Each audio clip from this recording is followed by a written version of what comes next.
Hola, buenas tardes. Mi nombre es Jaime Andrés Ronco, estudiante de Contaduría Pública tercer semestre. En el siguiente video hablaremos sobre los hitos históricos del desarrollo dominante. Para empezar, debemos mirar que el desarrollo dominante es el modelo donde los países inferiores son dominados por los países superiores.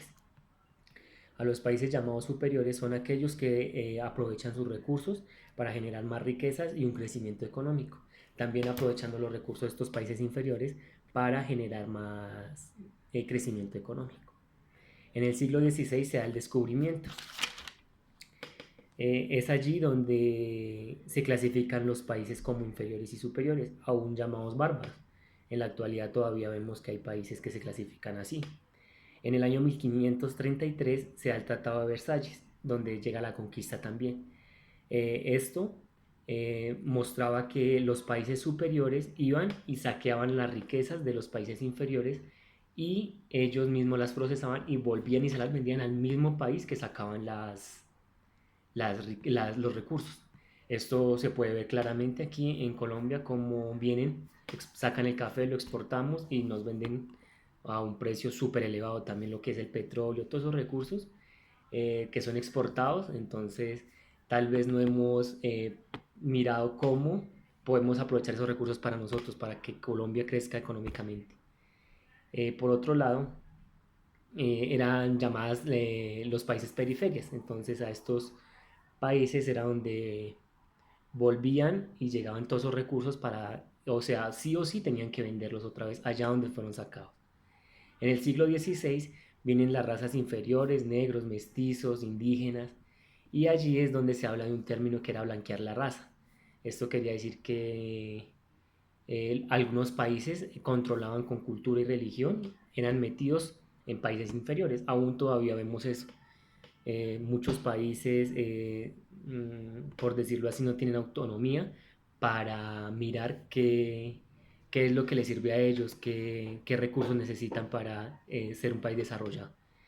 Después de que se termina la Segunda Guerra Mundial es cuando Europa pierde el control, o sea, queda devastada y Estados Unidos y la Unión Soviética quedan a ser las grandes potencias. Esto quiere decir que Europa después de esta guerra pues quedó mal y Estados Unidos es donde aprovecha para ingresar a ciertos países y ser superior que otros. Es también que en 1949 se posiciona Trump, un presidente de Estados Unidos, en el cual su campaña era la era del desarrollo. Tenía dos puntos claves, los cuales eran la diferencia entre subdesarrollo y desarrollo, que era mirar y analizar muy bien qué hacía un país diferente al otro.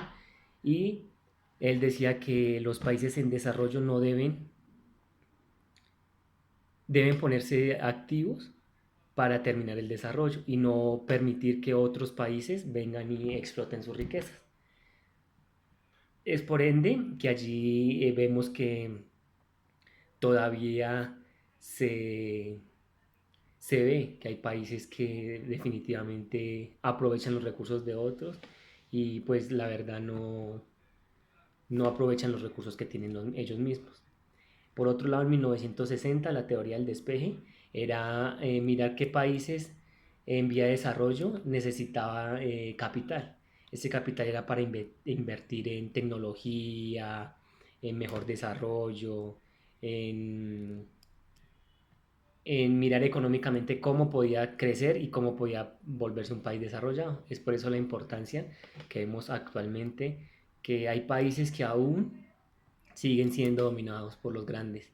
Entonces es importante mirar que debemos eh, saber administrar nuestros recursos para generar una gran economía.